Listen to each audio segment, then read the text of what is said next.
नमस्कार, सत श्री अकाल, वड़क्कम, खंबा राम राम साहब सभी को ऑल टीम मीडिया में फिर से स्वागत है। हमारे साथ जुड़े हुए हैं Upendra Mani Pradhan sir, who is a senior journalist. इनके दो स्ट्रॉन्ग एरियाज है, one is judiciary, the law and the courts, and second is the north east. ऐसा लग रहा है कि जैसे ही कल से कैबिनेट रीशफल हुई है ना, तो बहुत कुछ चेंज होने लग गया है जुडिशरी में। अचानक से there things are changing very very fast and for a pleasantness. दादा, ओवर टू यू। जी। Thank you.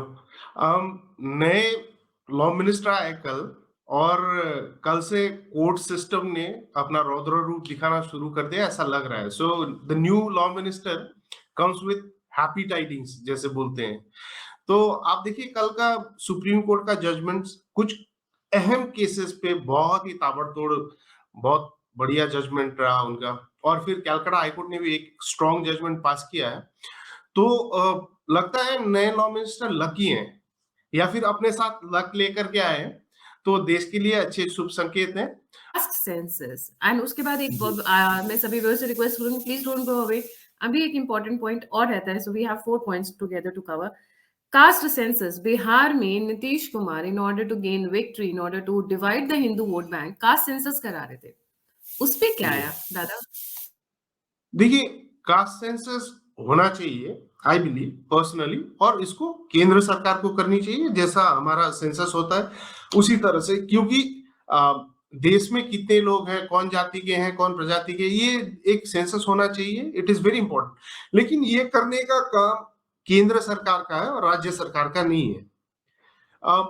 जब केंद्र सरकार बोलती है कि हम नेशनल रजिस्टर ऑफ सिटीजन्स लाएंगे, what is national register of citizen, कि हमारे देश में कितने लोग हैं, कितने धर्म के लोग हैं, कितने जाति के लोग हैं, कौन सी भाषा बोलते हैं, बस वही डेटा है। जब केंद्र सरकार बोलती है हम एनआरसी लागू करेंगे, तब सारे ऑपोजिशन वाले विरोध में आ जाते हैं।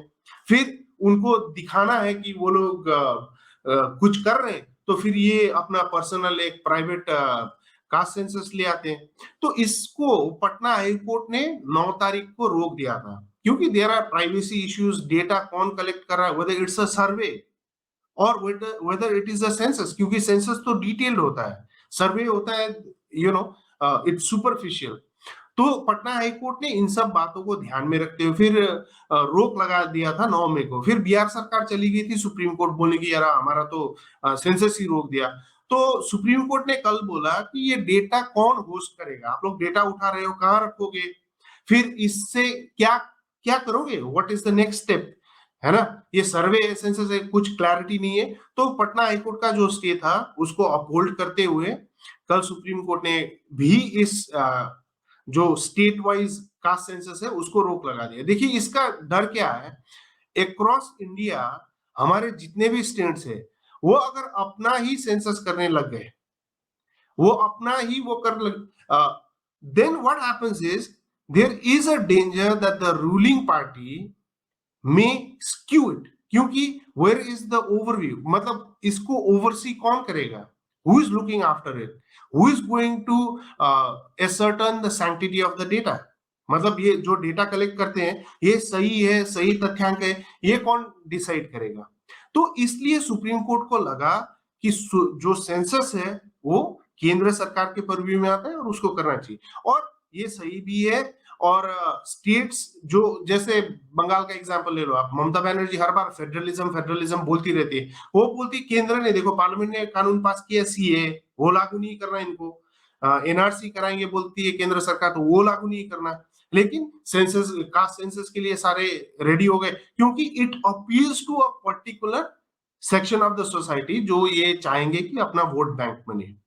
तो जो सुप्रीम कोर्ट का जितना भी You're कल का right, Dada, जजमेंट है, because ब्लॉकबस्टर जी। Rahul Gandhi had also promised caste census in Karnataka elections. Karnataka जी जी। So, true. उसके ऊपर और से remember his mother said sovereignty of Karnataka, union of state.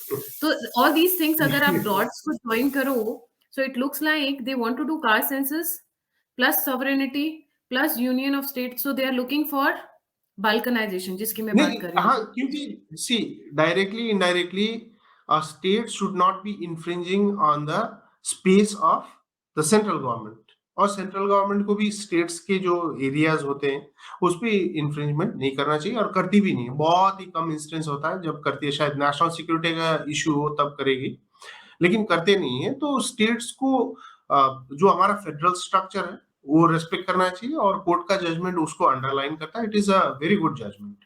Ji ma'am. Great. So next, and that is the Abhishek Banerjee wala thing that came surprisingly from Calcutta High Court. जी.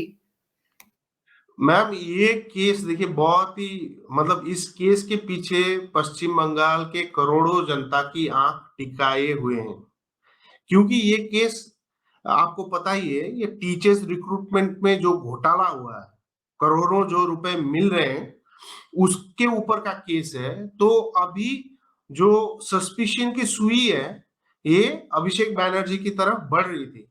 तो जब बढ़ रही थी तो अभिषेक बैनर्जी चले गए थे सुप्रीम कोर्ट और कंप्लेन कर दिया था कि जो जज वहां बैठा हुआ है वो मुझे फेयर हियरिंग नहीं देगा, तो उसको हटा दिया था। हम लोगों ने we had discussed this on the channel also पहले। तो जो अभिजीत गंगोपाध्याय थे उनको हटा दिया था। उनको हटा करके सुप्रीम कोर्ट के चीफ जस्टिस ने कलकत्ता हाईकोर्ट को बोला था कि किसी और जज को ये केस सौंपा जाए। तो जज साहब साहिबा ने कल, अमृता सिन्हा जी ने ये हियरिंग करी, कल परसों 2-3 हियरिंग हो चुकी है। तो उन्होंने अभिषेक बैनर्जी को पूछा कि आपको ईडी और सीबीआई के सामने जवाब देने में इतना परेशानी क्यों है? अगर ईडी और सीबीआई आपको टीचर रिक्रूटमेंट घोटाले से जुड़े सवाल करना चाहती है तो आप जाके जवाब दे दो। आप ये मतलब आपको सवाल ही नहीं पूछ सकते ईडी और सीबीआई, ऐसा क्यों? Why are you taking such a hard stand करके पूछा, पिछली बार पूछा था। और कल भी यही, मतलब इनका तो यही है कि हमको आंसर नहीं देना ये वो। तो कल जज साहिबा ने क्या किया, तो इनके खिलाफ नॉट ओनली इन्होंने जो जज है उन्होंने कहा कि सीबीआई और ईडी इनसे पूछताछ कर सकती है अभिषेक। ऊपर से कोर्ट ने अभिषेक बैनर्जी और कुंताल घोष, जो कि दूसरे एक्यूज्ड हैं इस टीचर्स रिक्रूटमेंट घोटाला, दोनों के ऊपर 25-25 लाख का फाइन भी लगा दिया, क्योंकि कोर्ट को लगा कि इट्स अ फ्रिवलस लॉसूट मोर और लेस। ऐसा तो मतलब कोर्ट का टाइम जो इंपॉर्टेंट टाइम है वो वेस्ट करना जरूरी नहीं है। और अगर जांच एजेंसी आपसे सवाल करना चाहते हैं, हाँ बेशक आप you can take anticipatory bail so that they don't arrest you, लेकिन आप इतने भी मतलब कॉन्स्टिट्यूशन के ऊपर नहीं है कि आपको कोई पूछ ही नहीं सकता सवाल, ऐसा तो हो ही नहीं सकता। तो कल का जो कलकत्ता हाईकोर्ट का ऑर्डर था, very important order, another underlining order जो बोलते हैं, जिसको लेकर, जिसके बेसिस पे बाकी फ्यूचर के केसेस में भी इम्पैक्ट होगा।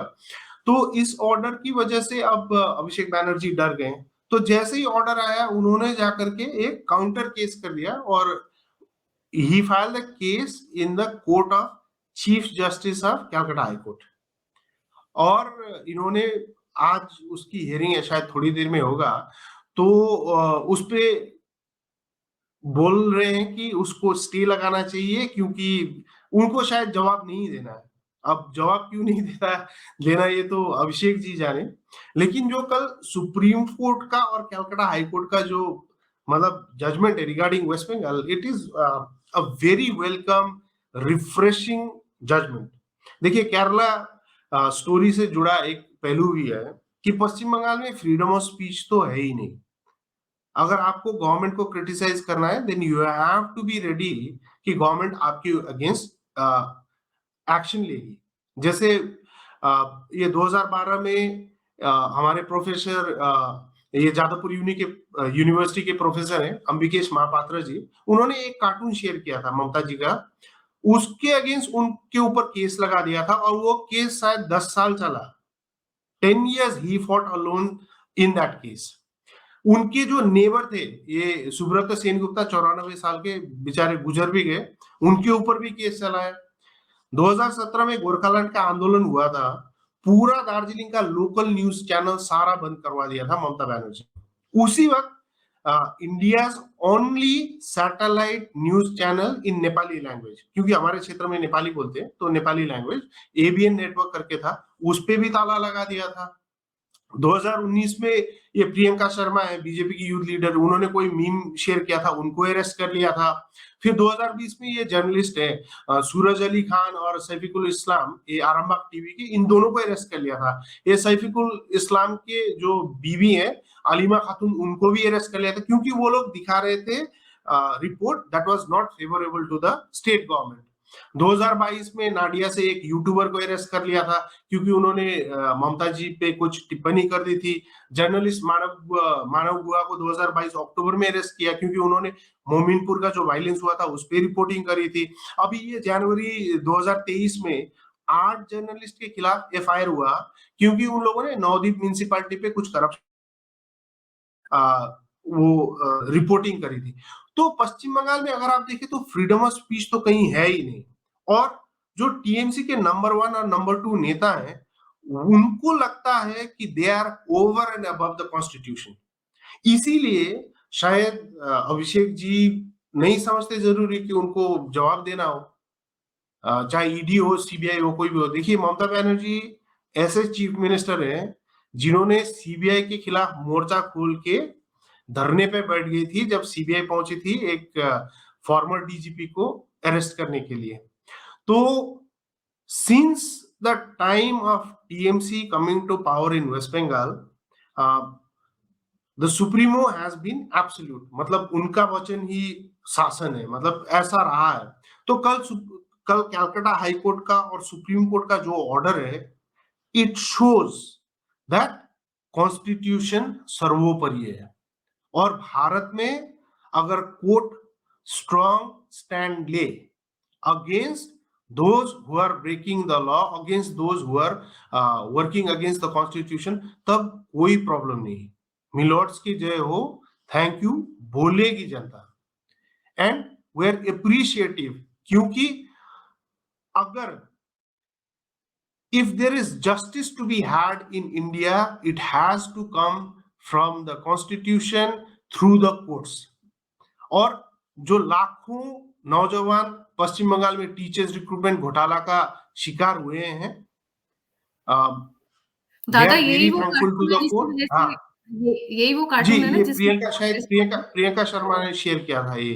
नहीं, जी, प्रियंका तो चोपड़ा इसके का ऊपर इट हाँ वाज जी, एक्चुअली तो प्रियंका ये चोपड़ा फेस इनका लगा दिया हाँ जी, था। हाँ जी, हाँ जी, हाँ जी। जी। और ये मीम तो ऐसे तो हजारों बनते ही रहते हैं, तो इसके ऊपर उनको अरेस्ट कर लिया था, बाद में कोर्ट ने इंटरवीन करके छोड़ दिया उनको। तो जजेस and the court system have regained the respect.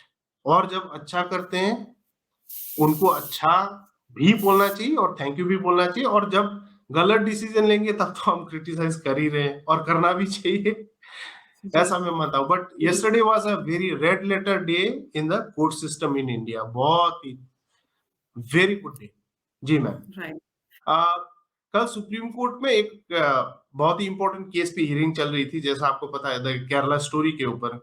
Kerala story एक lived reality of many victims, जो जिनका ब्रेन वॉश करके उनको आईसिस ज्वाइन कराया। आईसिस जैसे एक टेररिस्ट ऑर्गेनाइजेशन के साथ उनको केरला से लेकर के कहाँ कहाँ नहीं घुमाया होगा उन लोगों को। तो उसके लिव रियलिटी के ऊपर एक मूवी बनाई थी और देश में वो चल रहा है। इवन केरला हाईकोर्ट ने उसके बैन पे बोला कि नहीं लगा सकते, Kerala high court did not stay, लेकिन पश्चिम बंगाल की सरकार ने उस पर स्टे लगा दिया। Now the point is, Kerala also has equal number of minority population, Bengal में भी है। तो ऐसी क्या खास बात है बंगाल में कि केरला में वो मूवी दिखाई जा सकती है लेकिन बंगाल में नहीं दिखाई जा सकती? तो उन्होंने बैन लगा दिया। And I think this is for the second time कोई मूवी का प्रोड्यूसर पश्चिम बंगाल सरकार के खिलाफ कोर्ट में गया हो बैन के खिलाफ। तो 2019 में क्या हुआ था, बंगाली एक मूवी आई थी भविष्य भूत। तो भविष्य भूत एक साटायर था on the West Bengal politics and political system, politicians के ऊपर। तो एक दिन चली, फिर दूसरे दिन से उसको थिएटर से सारा निकाल दिया। अब टीएमसी का राज है वहां। जैसे बंगाल के फॉर्मर गवर्नर, जो अभी के वाइस प्रेसिडेंट है हमारे, जगदीप धनखड़ जी ने कहा था कि there is no rule of law in the state, it is the rule of the ruler. मतलब सरकार जो चाहेगी उनको ना कॉन्स्टिट्यूशन की पड़ी है ना लॉ की पड़ी है, वो लोग जो चाहते हैं वो करते हैं। तो उन्होंने मूवी चल रही थी, पहले दिन के बाद उसको हटा दिया था। तो उस वक्त उस मूवी के प्रोड्यूसर्स वो गए थे कोर्ट, और उस वक्त सुप्रीम कोर्ट ने पश्चिम बंगाल सरकार के ऊपर 20 लाख रुपए का फाइन लगाया था, क्योंकि कोर्ट ने कहा था कि this is essential to criticise politician is not a crime. मतलब पॉलिटिशियंस का हम लोग क्रिटिसिज्म कर सकते हैं और मूवी दिखा सकते हैं, उसमें क्या प्रॉब्लम है। और केरला स्टोरी में भी ऑलमोस्ट सिमिलर सिचुएशन केरला में दिखाया जा रहा है, देश के बाकी हिस्सों में दिखाया जा रहा है, लेकिन पश्चिम बंगाल ने बैन कर दिया, एक्टिव बैन। और ना केवल बैन किया, पश्चिम बंगाल की पुलिस ने कई लोगों को मतलब अरेस्ट भी किया जो मूवी देखने जा रहे थे, as if watching movie is crime. उनको अरेस्ट कर दिया था ये फोरम रंगोली मॉल हावड़ा से। तो ये केस प्रोड्यूसर्स ले गए थे सुप्रीम कोर्ट, और कल सुप्रीम कोर्ट ने ये कहा पश्चिम बंगाल सरकार को कि ये बैन इलीगल है, तो बैन को लिफ्ट कर दिया। पश्चिम बंगाल के साथ साथ एक इनडायरेक्ट बैन जो बोल सकते हैं तमिलनाडु में भी लगा था। अब तमिलनाडु में सरकार ने डायरेक्ट बैन तो नहीं लगाया था, लेकिन वहां काफी सारे इस्लामिक ऑर्गेनाइजेशंस थे, उन्होंने प्रोटेस्ट किया और government is very supportive of them, तो वहां से मूवी हट गई थी। तो सुप्रीम कोर्ट ने कल ये बोला कि law and order state subject होता है, और लॉ एंड ऑर्डर को मेंटेन करने का काम स्टेट गवर्नमेंट का है। This is very important. चाहे वो बंगाल हो चाहे तमिलनाडु हो, लॉ एंड ऑर्डर मेंटेन करने का काम स्टेट गवर्नमेंट का रिस्पॉन्सिबिलिटी है।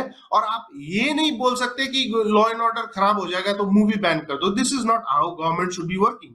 क्योंकि गवर्नमेंट अगर एक तबके के डर से कोई चीज दिखाने से चूकती है, या फिर एक तबके के डर से गवर्नमेंट किसी चीज पे बैन लगाती है, तो वो तबका दिन ब दिन हावी होता जाएगा।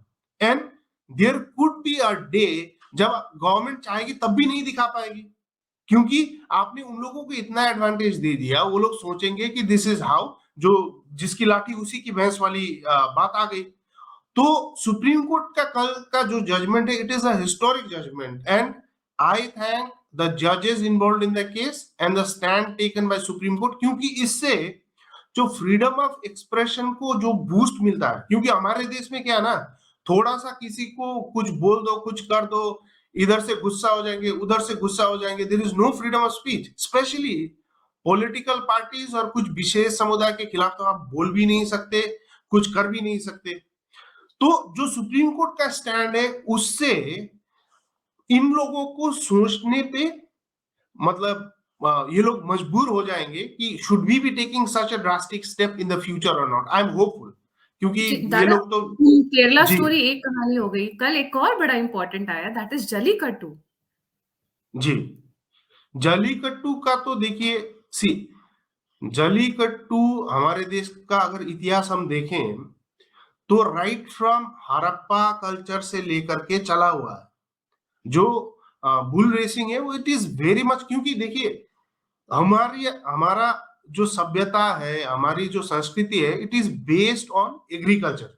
हम लोग प्रिडोमिनेंटली भारत देश जो है वो फार्मिंग बेस्ड देश है। तो जो हमारे गाय और गोरू होते हैं उनके साथ हमारा रिश्ता एक एनिमल और ह्यूमन से कम एक फैमिली की तरह होता है। तो गाय और गोरू भी very much part of our family system. और जो ये रेस लगाते हैं, it is not just about human entertainment. इससे कई बार होता है कि they pick the best bull that can give sire to other generations of cows and bulls. तो this is a very integral part of India since 2500 सालों से ज्यादा है। तो इस पे बैन लगाने की, एनिमल वेलफेयर बोल के इस पे बैन लगाने की कोशिश की गई। और जो कोशिशें हुई है ज्यादातर तो दे आर फंडेड और दे आर ड्रिवन बाय जो विदेशी फंडिंग जिनको मिल रहा है, उनको ज्यादा आपत्ति थी। अब ये लोग जो जल्लीकट्टू का विरोध करते हैं, वो लोग इन लोगों को जो रोजमर्रा की एनिमल राइट्स का वो होता है, क्या बोलते हैं, एनिमल राइट्स को तहस नहस करके खा रहे, है ना, उसके ऊपर इनको कोई प्रॉब्लम नहीं है। यहाँ पे स्पेन में बुल फाइट होता है। जी क्रुएलिटी की बात पे दादा, ये मेरे बहुत दिल के करीब है, तो मैं ज़रूर थोड़ा-सा ऐड करना चाहूँगी। जी जब जी जी हलाल किया जाता है, यहाँ से आप काट के उसका खून बह रहा है, वो तड़प-तड़प कर मर रहा है जब, वो क्रुएलिटी नहीं है। तो यहाँ पे जस्ट बुल फाइट हो रही है, which is a tradition and which is a culture. वहाँ पे एंड मारा नहीं जा एंड रहा, it they is just not fight. जी and it is not even a bull fight, it's a bull race. Bull it's a race. Race, it is not a fight. तो Spain में ये bull fight होता है, उस पे कोई problem नहीं वेस्ट वालों को। ये लोग टर्की को मार करके खाते हैं थैंक्स गिविंग के दिन, उस पे कोई प्रॉब्लम नहीं है। हर रोज लाखों करोड़ों एनिमल्स को मार करके खा रहे हैं, उस पे कोई प्रॉब्लम नहीं। लेकिन बुल रेस, एनिमल वेलफेयर का जो भी है बड़े बड़े लोग, उनको गुस्सा आ गया। और इन्होंने क्या करना चाहा कि इनडायरेक्टली इससे ये एक भारतीय सभ्यता के ऊपर भी अटैक करना चाहा। एंड मोर इम्पोर्टेंटली जो हमारा फैब्रिक ऑफ द सोसाइटी है, क्योंकि देखिए ये जल्लीकट्टू या फिर कोई भी अपना रूरल फेस्टिवल होता है, इट ब्रिंग्स पीपल टुगेदर। दूर दराज के गांव से लोग आते हैं, मिलते हैं, there is exchange of ideas, it is a festival of unity. लोग आते हैं, हर तबके के लोग आते हैं, साथ में बैठते हैं, मौज करते हैं। और इस वक्त इस फेस्टिवल में जल्लीकट्टी पर्टिकुलरली में जितने भी फार्मर्स हैं, जितने हमारे डेयरी फार्मर्स स्पेशली, उन लोगों के लिए एक प्लेटफॉर्म प्रोवाइड करता है to test how good the animals are also. So it is a very traditional thing that they try to ban. लेकिन कल थैंक्स टू द कोर्ट्स उन्होंने कहा कि ये बैन नहीं लगेगा। और उन्होंने ये माना है कि this practice of jallikattu is not cruel to the does not come under the animal cruelty, और ये सही भी है।